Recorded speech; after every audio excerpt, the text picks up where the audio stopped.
คือเขาก็เตือนเราอะนะว่าในงานกฐินนี่อย่าโลภโดยเฉพาะเราจะเห็นกันยุคนี้ที่ออกตามสื่อโซเชียลต่างๆออกตามทีวีออกตามหนังสือพิมพ์แล้วแม้แต่เฟซบุ๊กก็ตามขโมยเงินกฐินขโมยเงินกฐินตั้งแต่เอาไปปักที่ร้านเอาไว้หน้าร้านตามร้านค้าต่างๆให้โยมที่มาซื้อของที่ร้านก็มีเศษเงินก็เอาไปปักไว้ที่ต้นคางต้นเงิน บางคน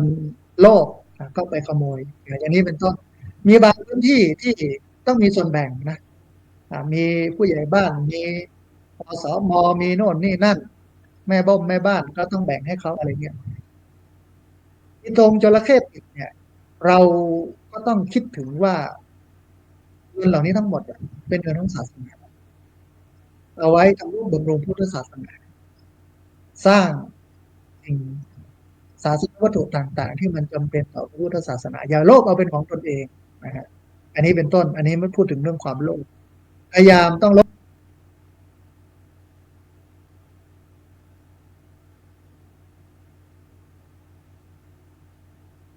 ความโลภในจิตใจให้เยอะนะฮะอันที่สองก็คือธงมัจฉาหรือธงนางเงือกเนี่ยเป็นตัวแทนของความหลงโมหะความหลงเพราะว่ารูปโฉมนมพันธุ์มันสวยงามนะฮะมันก็เกิดความหลงไหลได้ปลื้มเพราะฉะนั้นเวลาเราได้อะไรเรามีอะไรเนี่ยเราก็อย่าหลงมันเราคิดเสมอว่าเกิดขึ้นตั้งอยู่แล้วก็ดับไปทุกอย่างมันเป็นอย่างนั้นเกิดขึ้นตั้งอยู่ดับไปล้วนแต่เป็นสาระสำคัญของสิ่งทั้งหลายทั้งปวงซึ่งต้องเป็นแบบนั้นอันนี้เป็นต้นเนาะแล้วก็อีกอันหนึ่งก็คือธงตะขาบธงตะขาบนี่เป็นสัญลักษณ์ของความโกรธหรือโทสะเพราะว่าฤทธิ์ของตะขาบเนี่ยร้ายของตะขาบเนี่ยเมื่อเราถูกกัดเยอะมันจะปวดแสบปวดร้อน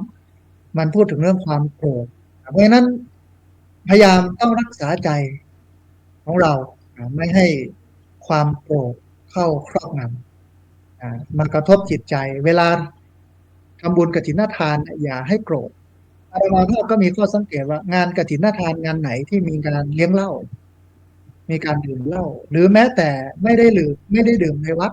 ซึ่งกฎหมายเขาก็ห้ามอยู่แล้วเอาไปดื่มกันข้างนอกอ่าแต่ว่ามันเป็นงานกฐินของวัดแต่ไปดื่มกันที่ข้างนอกถนนหนทางหรือที่ไหนๆก็ตามแต่แล้วก็จัดเป็นลานเบียร์มีคนมาเต้นสาวๆมาเต้นซึ่งสิ่งเหล่านี้มันเป็นกิเลสมันเป็นบาปในทางพระพุทธศาสนาพูดถึงเรื่องเล่ากับพุทธศาสนาเนี่ยไม่เข้ากันพระพุทธเจ้าก็เลยห้ามเรื่องนี้ไว้ในส่วนของศีลห้าในศีลข้อที่ห้าแล้วก็เป็นอบายมุขในส่วนของอบายมุขเพราะฉะนั้นกฐินที่มีเหล้าเข้ามาเกี่ยวข้องแล้วมีการละเล่นต่างๆเนี่ยมันเป็นกฐินบาปเป็นกฐินที่ไม่ได้สมบูรณ์พร้อมไปด้วยกฐิน อานิสงส์ไม่มีแต่คนไปเที่ยวเล่นมอมเมาตัวเองและที่สุดเนี่ยสังเกตว่างานเหล่านี้ถ้ามีเรื่องเล่าเข้ามาเกี่ยวข้องเนี่ยก็จะเกิดการทะเลาะวิวาทชกต่อยกันทำร้ายร่างกายกันด้วยความมึนเมาทุกงานเป็นอย่างนั้นเพราะฉะนั้นต้องระงับยับยั้งใจไม่ให้โกรธไม่ให้มีเรื่องของความขุ่นมัวในใจ อันนี้เป็นส่วนของตะขาบธงตะขาบธงสุดท้ายเป็นธงเต่าท่านผู้ชมท่านผู้ฟังธงเต่าเนี่ยเต่าเป็นสัญลักษณ์ของการสำรวมระหว่างอินทรีย์อินทรีย์แปลว่าความเป็นใหญ่ตาเป็นใหญ่ในการเห็นจมูกเป็นใหญ่ในการดมกลิ่นลิ้นเป็นใหญ่ในการลิ้มรสกายเป็นใหญ่ในการถูกต้องสัมผัส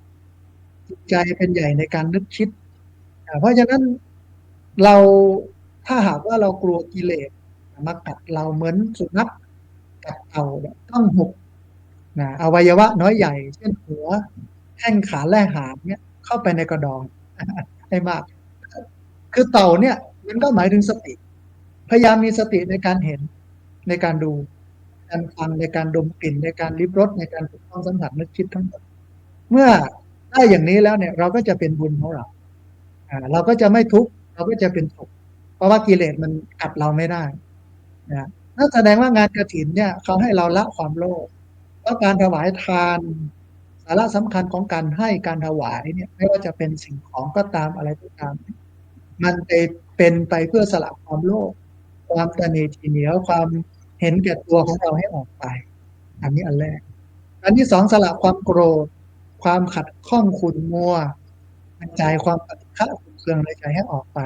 ทำให้ใจมันใสเหมือน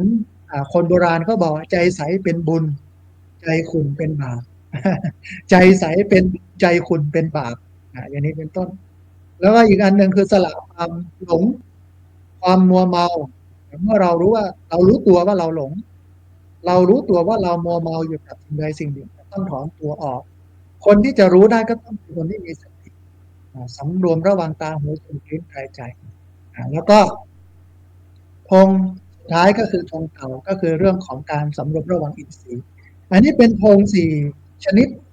สี่ประเภทที่มีอยู่ในเทศกาลกฐินก็คือองค์จระเข้เป็นสัญลักษณ์ของความโลภธงนางเงือกหรือธงมัจฉาเป็นสัญลักษณ์ของความหลงธงตะเข็บตะขาบเนี่ยเป็นสัญลักษณ์ของความโกรธโทสะปฏิฆะขุ่นเคืองและธงสุดท้ายเป็นธงเต่าเป็นสัญลักษณ์ของการสำรวมอินทรีย์มีสติอยู่กับเนื้อกับตัวในการยืนเดินนั่งนอนดื่มทำทุกชิดท่านผู้ฟังท่านผู้ชมที่ติดตามรับชมรับฟังอยู่เนี่ยไม่เชื่อว่าคนจะมางานกฐินและจะสงบเรียบร้อยเนี่ยต้องมาดูที่สถาบันธรรมาภิวัตรสถาบันธรรมาภิวัตรเนี่ยเวลาญาติโยมมาร่วมทำบุญเนี่ยหนึ่งจะเรียบง่ายสองจะทำแบบประหยัดสามจะทำแบบประโยชน์แล้วคนที่มาเนี่ยไม่ได้ดื่มเหล้าเพราะเราไม่มีเหล้าไม่เลี้ยงเหล้าอันที่หนึ่งอันที่สองในส่วนของการมาเนี่ยเขาจะนุ่งสีขาวใส่ชุดขาวมาหมดเลยเรียบร้อยเป็นเป็นคนที่อยู่ในศีลในธรรมอันที่สามก็นั่งเป็นระเบียบเรียบร้อยนั่งสมาธิเอาจะสงบมากเลยไม่วุ่นวายเนี่ยเป็นงานกฐินที่เป็นกฐินบุญโดยแท้ไม่ได้เป็นกฐินบาปที่มีการเลี้ยงเหล้าเมายามีดนตรีมีมวยมีลำวงย้อนยุคพวกนี้นั่นหลายพื้นที่ก็เปิดโต๊ะจีนก็มีเลี้ยงเหล้าอาจารย์มองว่ามันเป็นสิ่งที่เป็นอกุศลเป็นบาปตามหลักการของพระพุทธศาสนาอ่าทีนี้มาดูสาระสำคัญในส่วนสุดท้ายของกฐินที่มันพูดถึงเรื่องของอานิสงส์ของการทอดกฐินนะฮะอานิสงส์ของการทอดกฐินเนี่ยมันจะมีอยู่6 อย่างที่ญาติโยมจะได้รับนะฮะก่อนที่จะพูดถึงเรื่องอานิสงส์ของกฐินจะไปทักทายญาติโยมที่ติดตามรับฟังก่อนมีหลายท่านเนาะมีคุณโยมชนาภาสีทาอ่ามีอีก2-3ท่านเข้ามาต้องอนุโมทนาบุญที่ติดตามรับฟังรายการด้วยนะฮะทีนี้มาพูดถึงเรื่องของอานิสงส์ของการทอดกฐินเราได้อานิสงส์อะไรยังไงกันบ้างในการทอดกฐินก่อนที่จะหมดเวลานะฮะอานิสงส์ของการทอดกฐินทานอย่างแรกก็คือสงเคราะห์พระภิกษุที่จำพรรษาครบถ้วนไตรมาสให้ได้รับอานิสงส์ตามที่พระพุทธเจ้าได้บัญญัติไว้ข้อแรกเลยเป็นการสงเคราะห์ภิกษุที่จำพรรษาครบถ้วนไตรมาสให้ได้รับอานิสงส์ตามพุทธบัญญัติข้อแรกนะครับข้อที่สองเนี่ยเป็นการเทิดทูนพระพุทธบัญญัติเรื่องกฐินให้คงอยู่สืบไปนับได้ว่าเป็นการบูชาพระพุทธเจ้าหรือบูชาพระพุทธศาสนาด้วยการปฏิบัติบูชาส่วนหนึ่งการบูชาในพระพุทธศาสนาเนี่ยมันจะมี2 อย่างท่านผู้ชมท่านผู้ฟังอันแรกคือปฏิบัติบูชาอามิสบูชาบูชาด้วยสิ่งของดอกไม้ธูปเทียนข้าวปลาอาหารจตุปัจจัยทายธรรมอันนี้คืออามิสบูชาบูชาที่2คือการปฏิบัติบูชาการปฏิบัติบูชานี่คือการเอาคำสอนของพระพุทธเจ้ามาบัญญัติที่พระพุทธเจ้าบัญญัติเนี่ยมาปฏิบัติใช้ในชีวิตประจำวันในการเทิดทูนพุทธบัญญัติเรื่องกฐินให้คงอยู่ต่อไปเนี่ยก็นับว่าเป็นการบูชาพระพุทธเจ้าหรือบูชาพระพุทธศาสนา ด้วยการปฏิบัติบูชาซึ่งเป็นอานิสงส์ของกฐินนะครับประการที่สาม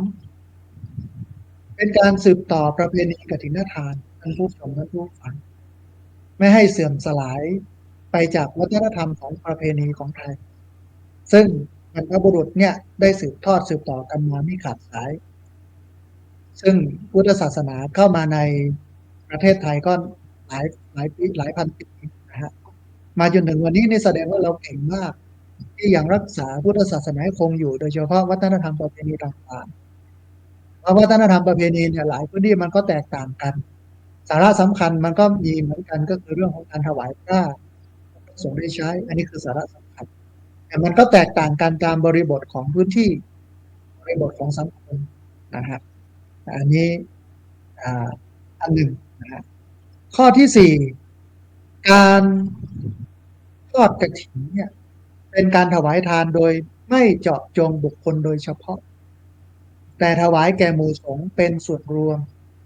จึงเข้าลักษณะเป็นสังฆทานที่พระพุทธเจ้าทรงสรรเสริญแล้วก็พระองค์นั้นได้ตรัสบอกว่ามันมีผลอานิสงส์มากอ่าคืออย่างที่อาตมาภาพได้กล่าวไว้เบื้องต้นว่าการถวายทานเนี่ยมีอยู่สองอย่างคือหนึ่งปฏิบุคลิกทานทานเจาะจงแล้วก็อันที่สองคือสังฆทานทานที่ไม่เจาะจงในบรรดาการถวายทานทั้งสองอย่างเนี่ยพระพุทธเจ้าพระองค์นั้นสรรเสริญสังฆทานทานที่ไม่เจาะจงนะแต่ให้พระภิกษุหนึ่งรูปมาเป็นตัวแทนรับเสร็จแล้วก็เอาไปแบ่งเอาไปแจกจ่ายแบ่งปันเกื้อกูลให้เท่าเทียมทั่วถึงกันก็เป็นสังฆทานนะฮะแล้วมีอานิสงส์มากมีผลมากในการถวายกฐินทานก็เป็นแบบนั้นคือเป็นสังฆทานท่านระบุไปเลยว่าเวลาทำสังฆกรรมเนี่ยต้องพระสงฆ์5 รูปขึ้นไปแต่ว่าเวลารับกฐินเนี่ยอาจจะ1 รูปก็ได้1 รูปก็ได้2 3 รูป4 รูปก็ได้5 รูปก็ได้นี่หมดวัดอื่นมาร่วมรับแต่ว่าเวลาเข้าโอสถไปสวดยติจตุธรรมนะมันก็ต้องอาศัยพระสงฆ์5 รูปขึ้นไปนั่นเป็นสังฆทานอย่างนี้เป็นต้นนะฮะอันหนึ่งก็คือการถวายกฐินเนี่ยการทอดกฐินอานิสงส์ของการทอดกฐินอีกอันหนึ่งก็คือเป็นการร่วมบำเพ็ญกฐินทานซึ่งมันเป็นกาลทานทานตามกาลเวลาการที่กำหนดเวลาไว้ก็คือออกพรรษาแล้ว1 วันไปจนถึงลอยกระทงนะเป็นเวลา1 เดือนเท่านั้นเอาไว้ก่อนหน้านั้นก็ไม่ได้เป็นกฐินเอาไว้ก่อนหลังนั้นก็ไม่ได้เป็นถวายชอบถวายในช่วงนั้นเนี่ยก็คือ1 เดือนหลังจากออกพรรษาไปแล้วเนี่ยจึงได้ชื่อว่าหรือจึงนับได้ว่าเป็นกฐินนะฮะและอันสุดท้ายเป็นเรื่องของอานิสงส์กฐินก็คือในการทอดกฐินเนี่ยท่านผู้ชมท่านผู้ฟังส่วนใหญ่เป็นการร่วมมือร่วมใจกันของคนหมู่มาก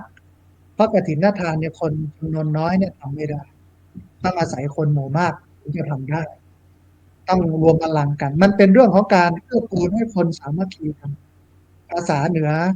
เขาเรียกว่าปี้หูสองน้องหูหนึ่งพริกมีบ้านเหนือเกลือมีบ้านใต้ข่าจะใครมีบ้านปี้บ้านน้องจับไม้จับมือช่วยกันคนละเล็กละน้อยให้